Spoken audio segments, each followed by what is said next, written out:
So we're in middle of chapter 10 in the Maimer Hechaltzu. And yesterday, the Rebbe, the Rashab, who's the author of this Maimer, he really was talking therapy and psychology, what they would call today therapy and psychology, in that the Rebbe explains the virtue of talking out to someone else the issues that are on your heart. And this is a very, very important, especially now we're about to enter Rosh Hashanah Yom Kippur, and we do Al-Chet, which is confession, Vidui Dvorim. Sure. Vidui Dvorim is confession, which you articulate with your mouth. I've sinned for this, I've sinned for that, etc., etc. So the whole idea of what he speaks about here in this chapter is very relevant to the upcoming 10 days of awe, starting Rosh Hashanah, finishing Yom Kippur. And the Rebbe said that this is especially true for those people that are, kind of in the Torah world, studying lots of Torah, and also those that are engrossed in service of Hashem, avodas Hashem. And he says this because there are times, he says, that people don't want to share with others because they don't respect the other person. But the lack of respect is not, he says, is not due to a specific reason, because then it might be justified. But it's simply because they don't like the person. And where's that coming from? Hate. Just the person, for some reason, has this awful feeling towards another person. Because that's the thrust of this mimer. And what he's getting at, and remember the history, where these Hasidim from a certain shul or shtibul or village, whatever the case, just, didn't get along. And he says in a parentheses, Moshe, you weren't here for this, but it's relevant to your job. The Rebbe says clearly that he's talking to the sheikhtim, the ritual slaughterers in this shtetl, the rabbanim, the rabbis, and who was the third? The gaboyim? I forget now. Hold on, and Inyone Beis HaKnesses. This is in the text, by me it's page 67, first line, top line on the Hebrew side, in the Hebrew. I'm told by Chaim Zev you have different paginations, so I don't know if it's 67. But where he says, it's in the parentheses, he says there, Rabbonim, rabbis, sheikhtim, ritual slaughterers, V'inyone Beis HaKnesses, and shul matters. Now, it's as clear as it gets. Moshe, you don't have it? Do you have this volume? And it's page 67 or 63 by us. Oh my gosh. Okay, so I got to get a copy of your volume because this is way off. Okay, thank you. Wow, I thought it's just the same page. It's at a few different lines. Okay, thank you for telling me that. So page 63. Sorry, I'm wrong. It's not page 63. I'm wrong. I'm sorry. That was something else in parentheses. I apologize. So what page is it?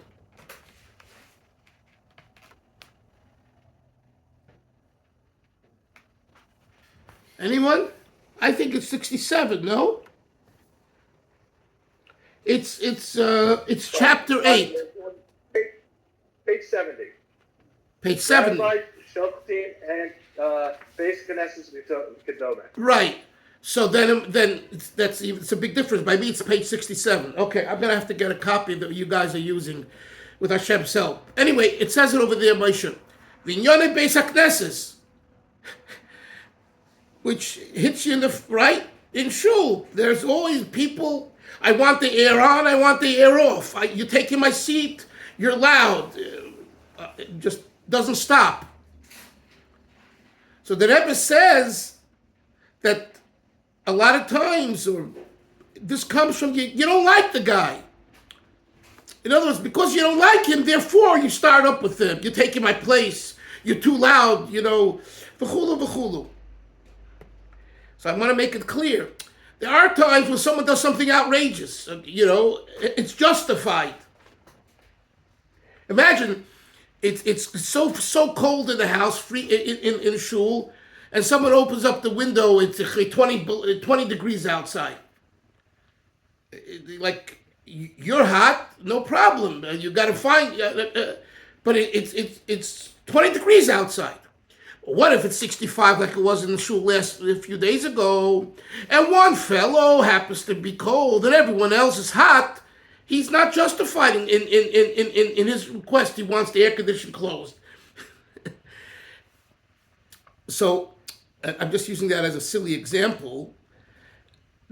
Depending on what the issue is, you can't just make a blanket statement. I don't want you to walk away thinking that Ashab is making a blanket statement here that all disagreements in the shul is because you don't like the guy. That's not true. There's some legitimate arguments that are justified, or at least there's two sides. There's two sides to the argument. So, Mark, we're not talking about a justified, rational, two-side argument, disagreement. We're talking about when it's not that way, and one fellow just, picks on someone else. Why is he picking on him? Because he doesn't like him. Why doesn't he like him? He just rubs him the wrong way. That's what the mimer is about. But the Rebbe develops this in many, many different ways, psychological ways and religious ways. In many different ways, he develops the theme because he's trying to touch everybody. No one should say, "Oh, this doesn't apply to me." It does too. But I learned Torah all day. So what? That's why you don't hate some people. That's why you don't jive with some people. Oh, I'm in business every day. I go to shul, I daven, I go away, and I'm away all day, and I have nothing to do with those people. Really? But you come to shul in the morning, and you come on Shabbos to shul.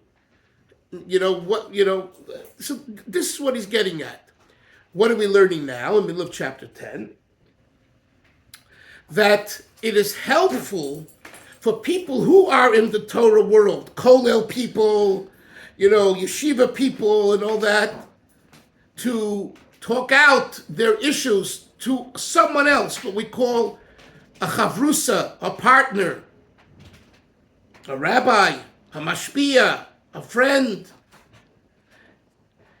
And the virtue, he says, is several virtues. And one is that it becomes clearer to you, and you realize maybe the way you understood this piece of Gemara, this piece of Talmud, you have it all wrong. That's a Torah study and Talmud study. When it comes to service of God, could be maybe the way you're serving God is all crooked. But you came to the conclusion that it's correct. Yeah, but guess what? You didn't bounce it off a second person. So we could say that the Rashab in this chapter is talking about the whole idea of discussion and dialogue. Discussion and dialogue. And he knows and understands that it becomes uncomfortable sometimes because you say to yourself, I don't respect that person, so why should I share with that person? That's what he's getting at. Another thing that we learned yesterday here is that initially, when you share something that's painful to you, whatever that might be, initially it's very hard, it's very depressing, it's very painful, but he says once you let it out, it becomes easier. What we say, you're getting it off your chest. That's what we learned yesterday too. So, and that's where we're at. So, again, I don't know the exact page number here, but we would be on, and mine is 78. So, okay. Maybe Chaim Zev each day till I get another copy. Make a mark of where we at, and you could tell everyone the page or tell me. 82. Thank you. 82. Let's learn. Ukmai came b'avoida, so too in service. When a person talks about the plagues of his heart, those issues that touch his heart, and it's regarding service of God, where there are issues. B'yeis Maisa, at the time when he talks it out to Mitzvah, it's very painful for him. But afterwards, when he lets it out, he talks it out. Afterwards, it becomes easier.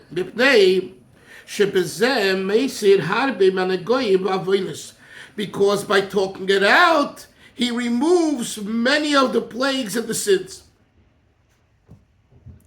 This is real confession. Yeah. You know, when I was in yeshiva in Morristown, near Mark's old stomping grounds, Newark, and all that.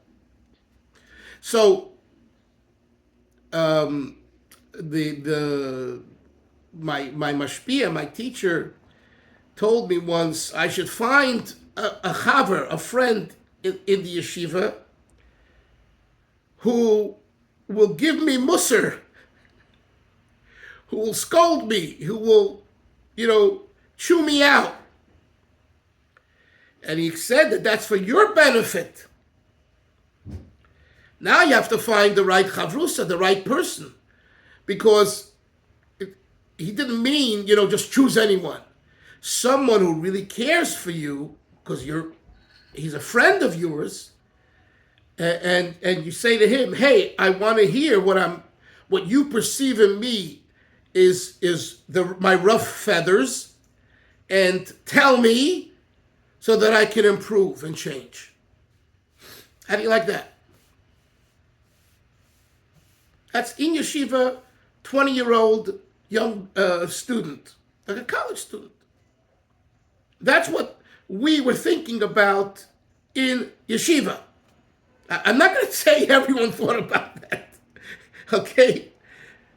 But the more serious Bocharim, students, this was something that in the Chabad yeshiva, this is what you go through. How do you improve yourself? Are you open to improving yourself? Which means, are you open to looking at your faults?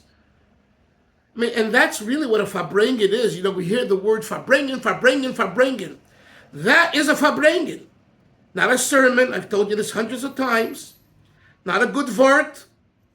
A good word.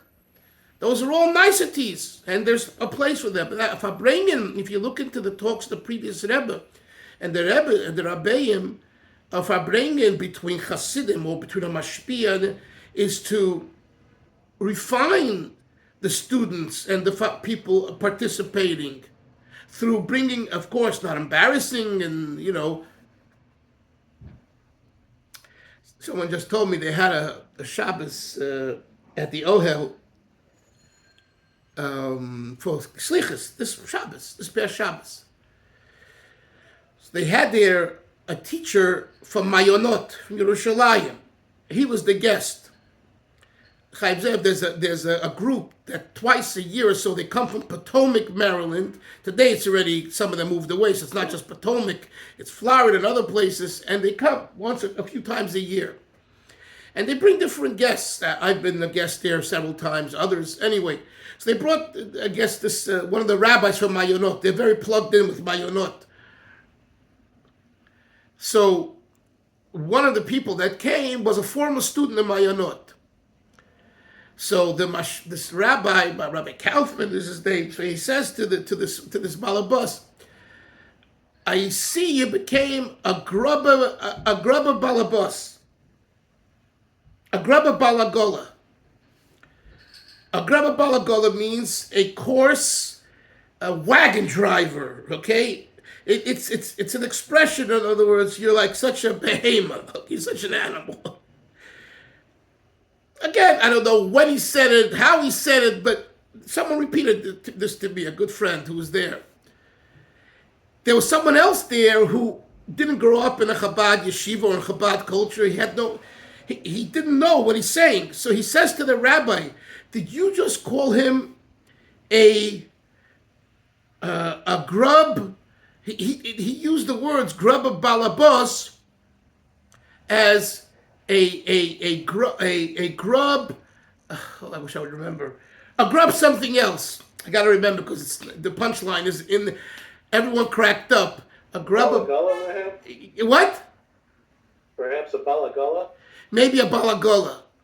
Maybe balagola. In other words, a grub of balabos, which means you're a balabos. You're already, you have a family. You're a businessman. But he didn't understand it, so he says you're a grubba balagola means you're a coarse wagon driver, like a taxi driver. Right? Why am I saying this? The Rebbe, because and a Fabrengen, that's what a mashpia really, so if you could do it in a way which is cute, kind of, but the message has to get through.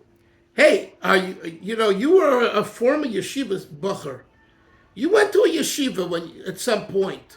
Are you living today, 30, 40 years later, like you were in yeshiva, or you're already grub? And that is the real Fabrengen. So the Rebbe here is calling for kind of a private Fabrengen between two individuals. In the sense of talk it out with someone else. And that's what my Mashpia said, I should find myself a Musar Sayer. I should find myself someone that will say, get off your high horse. You think you're the best in the yeshiva, you know all this, and big deal. But meanwhile, your character is not refined enough. And point out to you how your character is not refined. Make a change, improve yourself. So let's continue. And he says, another virtue, when people speak together with each other, everyone comes up with solutions how to correct the malady. And they make an agreement for the future. To correct their acts. It should be in a better way, so and so. And an agreement that two or more make, it lasts longer from a resolution you make yourself. Right? Birthday resolutions, New Year's resolutions, most don't last. But when you make a heskim with someone else, there's a greater chance of it lasting because you've kind of made a commitment to another person and in the presence of another person. But nimtza, what we understand from all of these virtues,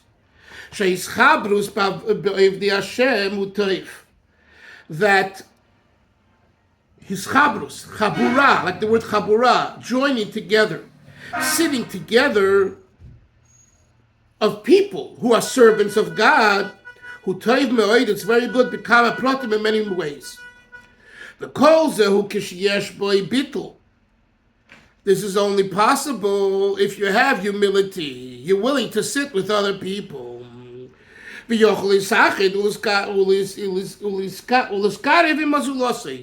can unite and come close with the other person because you have humility. However, if you're an egotist, you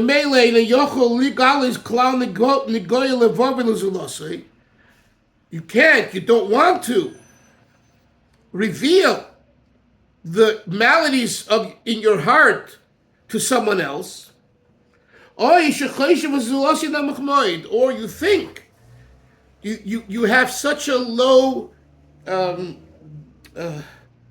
estimation of the other person that you say, are you kidding? Am I going to reveal to him? The person's a nothing.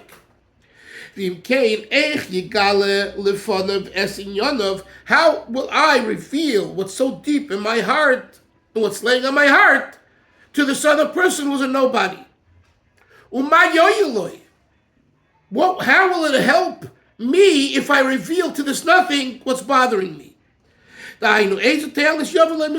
Exactly. What benefit will I have from the other person listening to my issues if the person is is a low life, whatever, is, in my opinion, he's a nothing.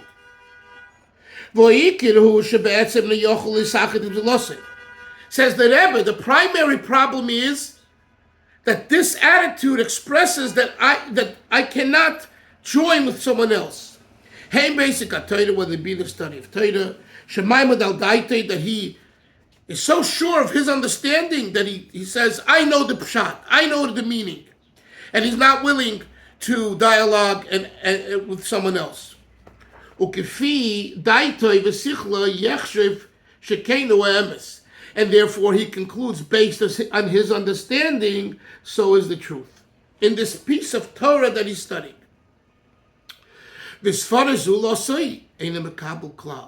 And the position of his friend, he doesn't accept at all. Lishmaya, to listen to what his friend has to say. And to really give it credence as far as maybe he's right in the way he understands it. You understand? So we're talking here about, I said it yesterday, I repeat it, we're not talking about two people who are, in dialogue, in learning, and they see the meaning of the text differently, and each one concludes differently. That's not what we're talking about. That's a legitimate disagreement, an argument, and understanding of the text. You have that throughout the Talmud and every other part of Torah. We're talking about someone who's not willing to even engage in that type of dialogue. That's what he says. Let's continue.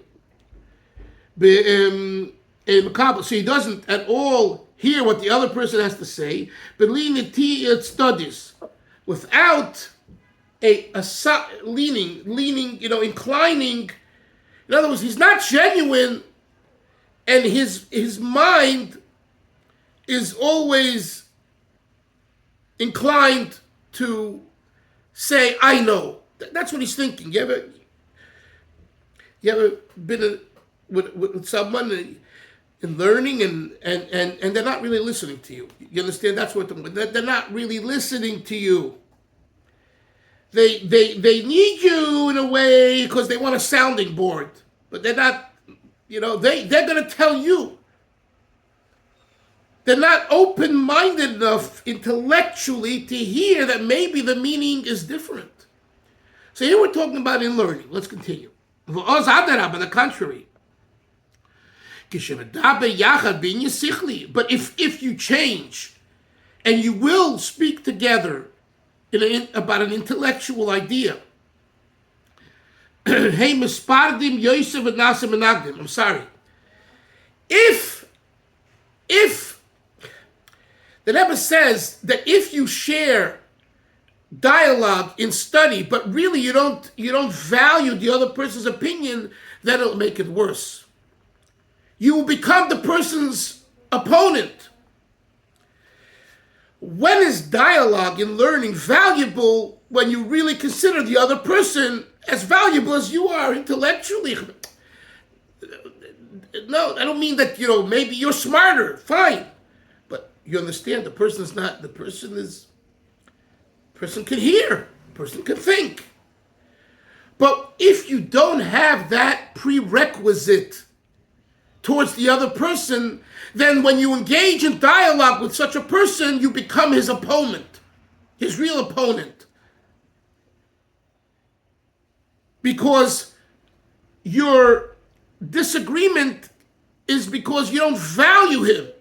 So if you don't value him and he's going to give you an argument, you hate him more. You understand? You don't like him more. If you value the other person and you have a discussion and you have a disagreement that, in the meaning, no problem. I understand it this way, he understands it that way. But if your initial attitude towards the other person is, he doesn't understand, he's nothing. But I'm going to engage anyway. You're going to engage anyway, and then he argues with you. And it happens so often this. You walk away worse. You walk away greater opponents.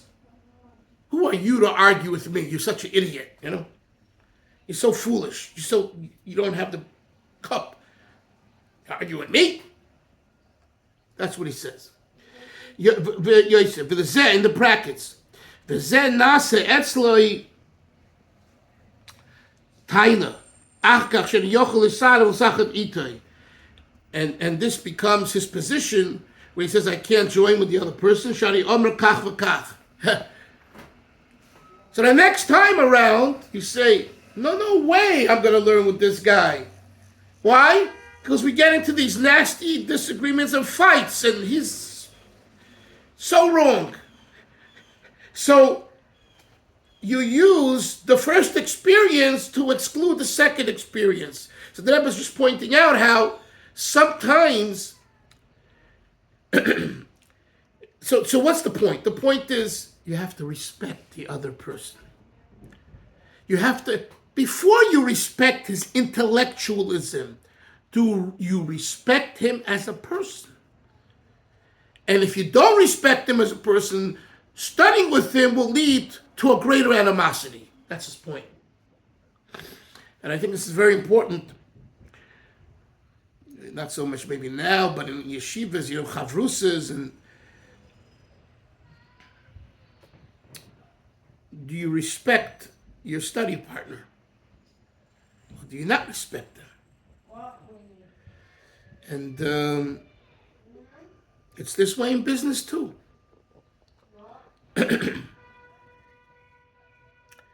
Okay, Kitzer. I'm sorry, Kitzer. Sinas chinam b'oivdei Hashem. We discussed in this chapter baseless hatred by those that are called servants of God.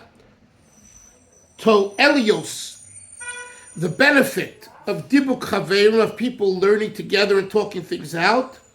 Latibur b'limud v'nyoni avoda, not only in learning but also in service. Please mute yourself. Sibas hapirud b'oisek haTorah, the cause for separation, for divisiveness in the study of Torah. Now, there won't be a shiur next week because Rosh Hashanah is the middle of the week. Erev Rosh Hashanah, and then it's Gedalia. But I would like, hope with Hashem's help, to have a shiur Monday and Tuesday in the Aseres Yemei Tshuva. So this is the last shiur for before, so we don't have a shiur for a week. But going back to what we learned here, this is, it's a very, we're in shuls, and we meet people, we learn with people. You have to be open and really value other people. That's what he's getting at. Do you value the other person? Even if the person, I'll give you an example. I know someone, didn't go to yeshiva, didn't grow up fully frum, but traditional. Becomes frum, is very bright, okay, at a very high level. Had a great position. I don't want to say much because it's private. And the person starts learning. And he even writes a book. And people who went to yeshivas, when they hear about it, they say, You have an opinion on these things? How could it be? You didn't learn in yeshiva. You're Johnny come lately. Yes, you're gifted with a great mind. That's what we're talking about here. And you should know, I really understand it because it's an attitude that we pick up in yeshiva. We, meaning all yeshiva students, is like, we're the yeshiva students. We learned. We didn't go, whether we went to college, didn't go to college, but I'm saying, we spent years learning. Now someone comes along at 40, 50 years old, starts learning, didn't really learn deep Torah till then, and all of a sudden is speaking about the same ideas. So there is this wrong attitude, which the Rashab is talking about here, that you discount the person because he didn't have the yeshiva background. To say that, hey, let's dialogue and let's hear your sources, that's fine. But the issue that he's identifying with is the poo-pooing of the person because he's not a yeshiva guy, a kollel guy, and you are. Understand? And unfortunately, this exists today, where people, disqualify people who don't have the same background in Torah study. So again, if the person doesn't have the background, comes out and says, I know, and it has to be this way, so prove it. Okay? Prove it. What do you know? But we're talking here about someone who doesn't have that arrogant attitude. Any comments from the peanut gallery? There's a Chabad guy who did not grow up Chabad, but he knows everything about Chabad now. Yeah. People that grew up Chabad always chastise him. What do you mean you're telling me how to do this and how to do that? You didn't grow up Chabad. I grew up Chabad. I don't know what I'm doing. I know what I'm doing. So it's the same exact thing. Right. Again, I relate to that, and I'm also talking about that. But at the same time, if he's like telling old time Chabadskers how it should be, and he's doing it in an arrogant way, he's wrong. But No, it's not like that at all. It's exactly what he said. Yeah. Okay. That's. Yeah.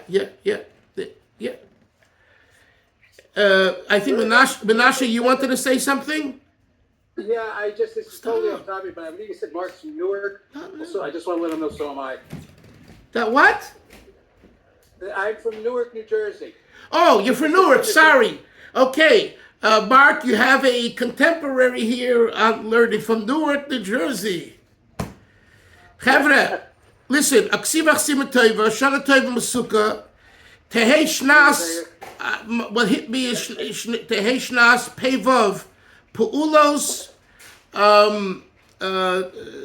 vados, sure activity.